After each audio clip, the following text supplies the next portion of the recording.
You're listening to Barbell Logic, the podcast where we talk about what it means to experience strength and how you can use simple, hard, and effective strategies in training and nutrition to improve your life.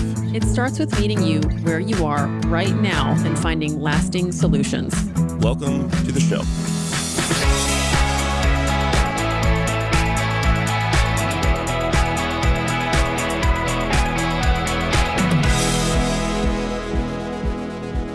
Hey, everybody. Welcome to the Barbell Logic podcast, Beast Over Burden. I'm your host, Niki Sims.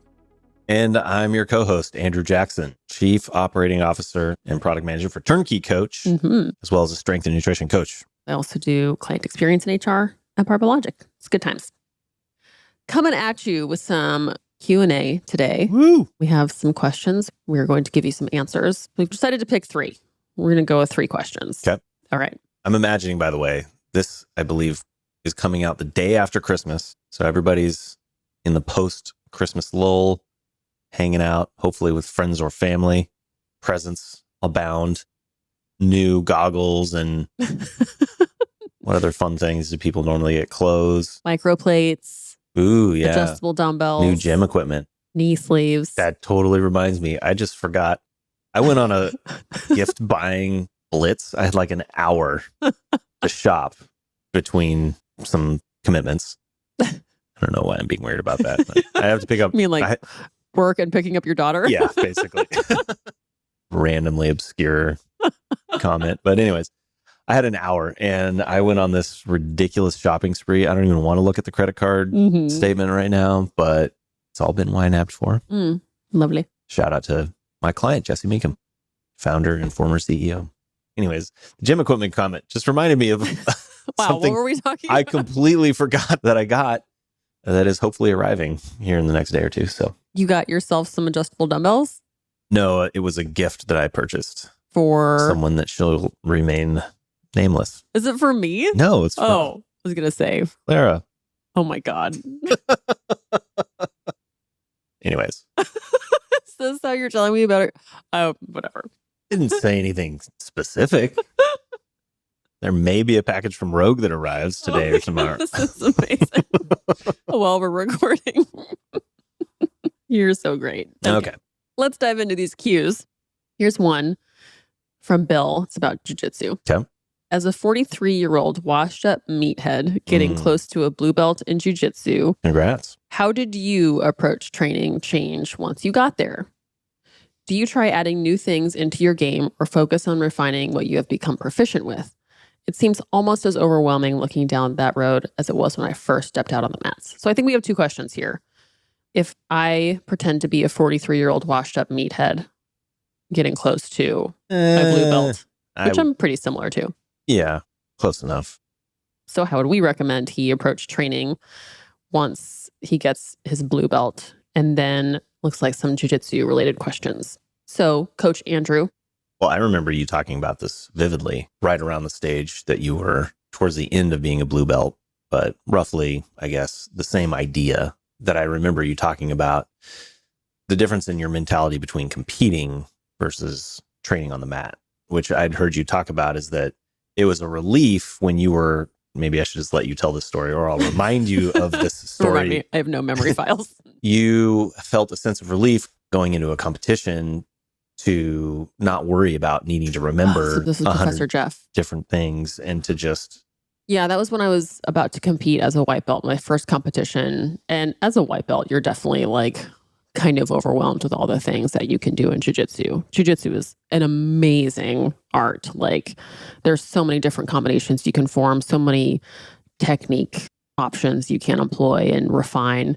And as a white belt, you feeling like you're drinking from a fire hose and you only know a few things. Like you're new, you're usually a white belt for like a year, depending on how frequently you go, maybe more, maybe less. But getting ready for a competition, like you said, it was my professor, Jeff, at the time, who said, don't try and do new things. Do what you're good at. Right. And that was like, oh, like you said, it was such a relief. I was like, cool, I'm going to put them in a closed guard and then I'm going to triangle them or I'm going to choke them out with their own gi. And that's what I did. Yep. And it worked. So when you're a white belt, like you just have so much to learn. Bill, you said you're getting ready to get your blue belt, hopefully. And at that point, you're just going to keep learning. Like, let your professor, your instructor guide you on the technique of the day and pay attention to how you're moving. Like, don't try and know it quickly. Think of all the ways you have learned to get into that technique, get out of that technique, and just like be kind of pedantic with it on, okay, how does the collar need to be pulled? How am I positioned on the floor? And just pay attention to like the little pieces of it. I think that would be really helpful because you do feel like you need to learn so much and you want to skip ahead to the coolest variation of that movement. But like the basics that you learn in white and blue belt will carry you through all the way to a black belt, from what I understand, talking to friends of mine who have their brown and black belts. Like the basics can really go a long way, and attention to thoughtful movement and detail is also really important. And you learn that from day one. You can learn that from day one. I also remember you at one of your later competitions. I think it was one of your last blue belt competitions. You did a move that you didn't have in your plan, but you just recognized at that point, you recognized the opportunity to apply something. And it wasn't necessarily like the game plan, but it was a move that you saw the opportunity to apply in the moment and did it. Yeah, you kind of just have to go with your instinct. Yeah. And when you're practicing at your academy, you're building those instincts. And when you're really thoughtful and paying attention and being present, which is one thing that I love about jiu-jitsu, is right. You can't There's be nothing else you can focus on. You're able to more rely on those instincts and don't overthink your way through it and just go with that. But as a blue belt, I remember blue belt, you just really think you need to prove yourself and you're really proud of getting your blue belt. And often you can be real spazzy and you're just going at, RP 1,000 all the time. And it's okay to be patient, not hurt yourself, especially as a 43-year-old. Being a 43-year-old washed up meathead. Yeah. So I'd say pay attention to the details and don't be afraid to get really good at the basics, because you can be an annoying purple belt who's always just getting someone in a triangle. And yeah, it's totally overwhelming. But also one cool thing about jiu-jitsu is that you have so much time. You have so much time to get better at things. It takes a long time to level up to get your belt, but appreciate each belt that you're at because you never get to go back. And you kind of only get more and more pressure and anticipation the further you get. So have fun in each level that you're at. Cool. Jiu-jitsu is fun. Question numero dos. This one's from Brent it's about nutrition. He's a truck driver. I'm a truck driver and it's really hard to keep with macros, especially now that I know how much I need.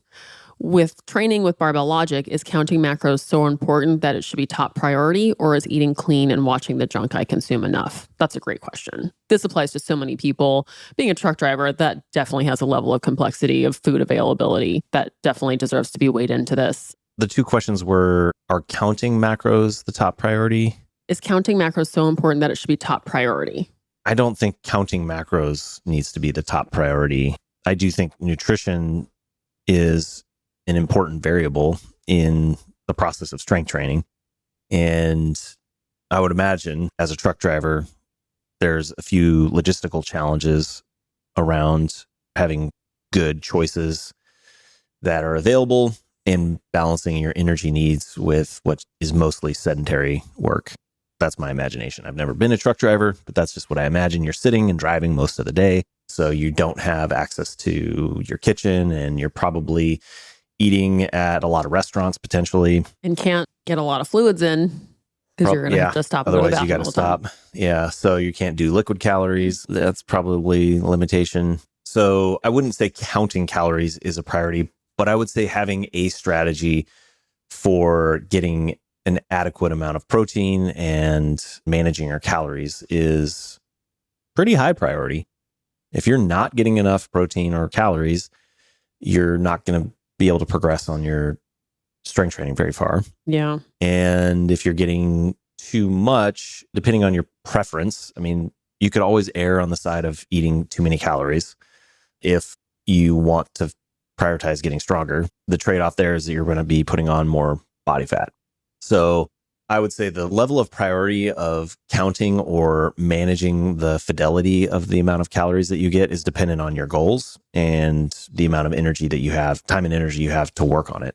If I were personally in that situation, so a lot of it would depend on the quality of the options that you have along the way. I don't know what the stops are. Like if you're literally stopping at truck stops and Do you have ordering at a good cooler in your greasy truck? spoon. Yeah. You certainly, if you're eating at a restaurant, are going to have no problem getting enough calories.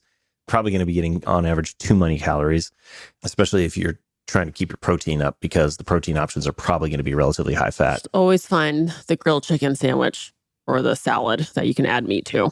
Yeah, those are First probably thing to good look for on the options. menu. If you have the time, the recommendation that I would point somebody in that situation to is something that I've seen from Stan Efforting. When he's traveling, he pre-cooks his meals and then puts them in a thermos. So for him, it's like a monster mash. So it's ground beef and rice or potatoes and some sort of vegetable. The reason he does that when he's flying for whatever business or competing, whatever, he'll pack literally like 5 or 6 giant thermoses that are full of monster mash. Thermos, not a Tupperware, a thermos. A thermos so that it stays hot. Oh. So he gets to eat hot meals through a full day of training. That's nice. Right. Yeah. And he's eating 3, 4, 5, sometimes 6 meals a day that are broken up. Yeah. And so, literally imagine a giant thermos full of monster mash. If I were a truck driver, I would try to find a way to do something like that. To reflect the question back to Brent, I would say, how much of a priority is your strength training and your body composition? If it is a very high priority, then I would recommend taking the time to prepare your meals. And if you don't have the time to cook it or the wherewithal or the ability, then I would get pre-made meals. Get something like a trifecta or a Factor. Yeah, Factor meals. Look up whatever the options are that you have. I would go something along those lines. Yeah. It's a good opportunity to control what you can control. And for you, that might be, okay, on the first trip out from my home, I can prepare this many meals that will last this long. And then, okay, I know I'm going here next. And just find the options around you. Like preparing ahead of time it'll either let you know that the options are great. You'll have somewhere to go. The options are slim. It'll help you go right to the place that you can get to, or that the options are like pretty bad. And even then you can prepare to, have more calories at that time or need to supplement protein in a different way. But don't go in blind. That is stressful because you might be hungry and more likely to just be craving something and make a decision that maybe you didn't really want to make. My go-to, I still don't count calories when I'm traveling, but the couple of hacks, I guess, that I use are to look for options that are relatively high protein. More and more often, protein shakes are available. Granted, we just talked about not getting fluid calories, but check the label and try to find something that's got at least 20 or 30 grams of protein, ideally 40 to 60 grams of carbs, and no more than 20 grams at most, maybe 10 to 20 grams of fat. On the label, that's probably going to be a decent snack or meal to grab. But, that's not necessarily counting calories, or macros. It just kind of gives you something to aim at. Yeah. And if you have to count one, it sounds like protein's a really good one to count. Yes. And then fat's the second one to have a read on. Yeah. Protein, for this question, I would say prioritize protein. Yeah. That's probably the highest priority for somebody who's strength training. And I would imagine then it becomes a matter of managing total calories, whichever way fits, given the constraints you have. And you asked, is eating clean and watching how much junk you eat enough? And that can actually make a huge difference if you're coming from eating habits where, processed food and junk intake is high. But just to switch from eating, more single ingredient foods that are higher in protein, limiting how much junk, that could make a really big difference already. Yeah, it's a little bit hard to tell whether his problem is getting too many calories or not enough of the right kind of calories. Again, imagining being in a truck all day, the tendency to snack is probably pretty high. And to your point, I would agree that not snacking is probably going to be helpful. But in order to do that, you're going to need to replace with more intentional meals. Yeah, it's a good one. Wish I had a little bit more context because it seems like an interesting problem to solve. That's a neat one. Very open-ended question. I'm going to ask one more question that came in from someone on Instagram. So this one is for you from another Andrew. Oh, hello, Andrew. I want to know how many pants Mr. Andrew Action Jackson has blown out in his life and if he has any memorable stories featuring a pants failure. I have lost count. I would say it's got to be somewhere north of a dozen. I don't know, something on that. Wow. That's a lot of pants. Yeah, definitely a lot of pants. I'm trying to think of memorable pants. The most memorable pants splitting story is from a wedding right around the time that I was doing my LP and GoMad. So it was peak linear progression. And I think I ended up doing some sort of like Russian leg kick move on the dance floor and totally exploded the pants. But more funny was the next day, I looked down at, like, found my pants, and I had sweat so hard. Oh my gosh. I actually have a picture of this, that there were salt stains like encrusted. They were black dress pants, and it was just like covered in salt. Andrew loves to dance at so weddings. Sweaty, just head to toe soaked with my crotch blown out that these pants had to be retired. It's not pants related, but I would say it's probably certainly the most professionally embarrassing blowout was that I was in this executive meeting reviewing metrics. We do every month. We did. And I was in a chair. I had probably just had an entire chicken. I used to buy the hot chicken, like how they have the pre-cooked the chicken. Rotisseries, yeah. And I'd probably just eaten one because I had a tendency to do that for lunch because these meetings would go all day long. I was at peak girthiness. I think I was pushing 280, which for anybody that's been in the corporate environment, the ideal executive kind of activity for perceptions purposes is like triathlon. Oh yeah. Cycling, marathon runners, like that's what all the CEOs and presidents would do. So to be the big 280 whole chicken eating guy was not exactly, it didn't exactly fit. And I'm sitting in this, corporate looking office chair and leaned back, and there was just this crack noise. And next thing you know, my feet go straight up in the air and I'm on my back. Your chair broke. Chair exploded. Yeah. So room full of all my peers, boss, and everybody's just your looking at me performance is like, on the line. There's big powerlifter Andrew. So I would say that's probably the most memorable thing that I blew out. That's a good one. Many pants squatting, but nothing really other than just like, well, there goes another pair. Yeah. Good thing you bought all your pants at Costco. Easily Kohl's. replaceable. Oh, Kohl's. Kohl's cash. Yep. Shout out to Kirk Cousins. Yeah. The Kohl's cash. Yeah, those are the pants that are like always on sale. Oh yeah. It's like, if I always buy my pants 40% off, are they actually 40% off? Or is that just a marketing Asking thing? some big questions right now. The Matrix is going to get me. Do you have a question for me? What's your training objective at the moment? My training objective at the moment is just pack on muscle. Continue to pack on muscle without getting hurt. Okay. Which I have just a couple of hot spots. My shoulder just seems to be really persistently wanting to be annoying. So I kind of am at a point where I need to just be careful around my shoulder.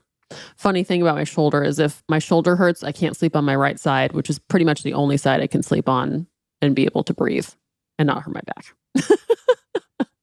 It's lovely. Getting old is fun. So yeah, I just want to keep putting on muscle because that seems to me to be the gateway of activity, to keep being able to do activities that I love and to be able to regulate body fat and keep having a big butt. So that's my goal. Nice. Is there anything that you have learned over the course of 2023 that has influenced your training and or coaching going into next year? Man, I was just, thinking on that topic. I was actually just talking to my friend / coach about this yesterday. It has become very challenging in what I'm doing right now to not have a rigid dogma that I can articulate and yell about. And it seems like that was an easy way to be loud on social media and be loud in certain ways and just be like, this is the right way. If you're not doing it this way, it's not the right way. This is why you should be doing it this way. And I know I have principles that drive my coaching and drive my training, but they seem to be a lot more fluid based on the person who I'm working with. Strength founded, but I have a lot more open-mindedness to which variations of lifts that I use based on injuries and goals and where we're coming from and where we're going. And I still feel grounded that it's strength-based and largely heavy strength training, but not having that this is right, this is wrong kind of mantra has been kind of a challenge for being salesy. I'm leading the Barbell Logic online coaching part of the company. And while I do believe that it's the best way to serve our clients is to make it client-centered, it's challenging to have a voice that stands out in the marketing world. Yeah. So that's been an interesting thought that's just been bouncing around my head a lot lately, where I'm totally invested in helping people live a high quality of life and how strength supports that. But that doesn't sound like internet fighting words. Right. We talked to that social media expert, and it was interesting to hear how you have to be one extreme or the other, or you get ignored. If you try to explain things with nuance or middle of the road, it gets no attention. You need to be more dogmatic. I had the same conversation with Jesse Meekum. He said, the reality is you have to just be dogmatic about something to stand out. And that's also, I think that's come up when I was lifting really heavy frequently, it was easy for me to, this is just one vein that I also noticed in. It was easy for me to post on Instagram all the time. This is what I'm doing. This is me doing it. This is what I believe in. This is what I look like when I believe in it. And now it's I'm doing what I believe in. I really enjoy it. But it's not here, watch me do a set of 20 heavy leg press. I'm not planting a flag. It's me working hard, but it's just different than me pulling 365 for 5. And so it's my training is very grounded in wanting to build muscle and be able to feel good in my body and feel good in life. And I think because I'm just not waging some war that it's I don't know. That's just something that's been on my mind. I mean, I don't have near the following that you do, nor desire to grow a following, but my intention is really to share what I'm doing for my clients because I know they follow me. So I don't really feel like I'm posting anything to be planting a flag, but for people to see what I'm doing. To me, it's that I keep doing it. I have not stopped for years. Right. No matter what's happening.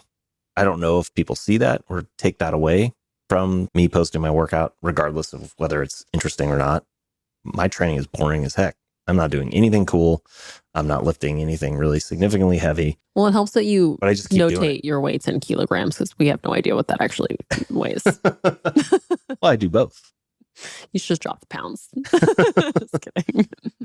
But to me, it's important that the clients, out. Keep showing up, keep training, even if the numbers aren't impressive or my back hurts or my knees hurt or I'm traveling, moving, or I'm changing scene, scenario. Right. Anyways, I think there are probably people out there that would be interested in what you're doing, even if it's not some plant your flag in the social media world about doing one particular And I'm not really thing. interested in growing my Instagram, but I'm interested in helping people. So it's kind of figuring out how to But you're probably doing what more people want to be doing. It's great. I love what I'm doing. I'm having the best time. So might be, I don't know. I'm biased, but I would say that's a message to put out there. Yeah. Here's my question to you. What is a hard truth that you learned in 2023? Tough question to put me on the spot about. It is. Maybe I can come up with a different one. Very existential. What's something you've changed your mind on over the last year? Didn't I already talk about the emotional connection thing? No. Well, probably a combination of both of those. Hard truth and change my perspective on is how people actually communicate with each other. This is great. Which when I explained this to my 13-year-old daughter, she looked at me and kind of laughed and was like, "You didn't know that before?" Well, this is news to me.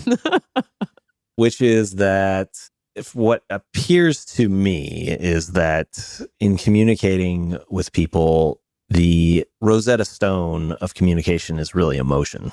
And yes, intellectual ideas are good to talk about. And I'm not saying that talking about ideas is not a form of communication or part of communicating, but when somebody is expressing themselves to you or trying to communicate with me, I have found that paying attention to and listening to the emotion that they're expressing in many cases has more weight and importance than the words themselves or the facts that they are expressing. You know, if somebody's expressing frustration, a good response is not to challenge the details of the frustration and to debate whether it's worth being frustrated. You You can't win that conversation. No, not going to go well. It's much more effective to acknowledge and maybe even reflect back the emotion that you're perceiving and for that person to feel heard. Yeah. And then from that point, you might be able to effectively move forward. I consider myself an emotionally intelligent person. I mean, I'm very aware of emotions, but for some reason, when it comes to communication, I tend to get very Spock-like when I'm talking to other people and try to dissect, kind of like reverse engineer reality based on thinking that there's some objective truth that we can agree on. There's an outcome that you want. Yeah. And that's just very rarely going to happen. A lot of this came from listening to a bunch of Chris Voss podcasts and how much he talks about tactical empathy. And then actually another part, what really clicked for me was talking to Matt about storytelling. And I asked Matt, we were just doing a call, and it's like, because he's a pretty good storyteller. And I asked him, like, what are you doing when you're telling a story? And he's like, well, I tell people how I feel or how I felt, and then what I did, and then how I felt after I did the thing. And I was like, light bulb went off. Yeah. Like, talked about your feelings? It's like, oh yeah, because nobody can know what that objective circumstance was like unless we were there in the room together. But even then, you might perceive it different. But everybody can relate to the emotion. Like, it's the universal. That's what I mean by the Rosetta Stone. It's like the universal feel sadness, truth. feel despair, feel joy. Yes. Yeah. So everybody can relate to that. And then the details of the story are what's interesting and, you know, the journey, and kind of helps you like paint the picture in your mind. But the thing that really connects you to the other person is the shared emotional context. Anyways. I love that. Barbell logic. I'm stoked about that. Barbell logic. Barbell emotion. Emo version. But how does this relate to being a coach or barbell training? I pay a lot of attention, or much more attention, to what my client is experiencing emotionally, because I think that enables me to communicate better with them, which again, and they want to feel seen by you. Most people listening to this are probably like, really, Andrew? If they're still listening. 45. Took you 45 years to figure that out. Well, thank you so much for your thoughts and your questions. Thank you for submitting all of your questions. Everybody, it was tough to pick just those 3. But we hope you had a wonderful 2024. We'll see you on the other side. And thanks for listening. Bye-bye. Bye-bye.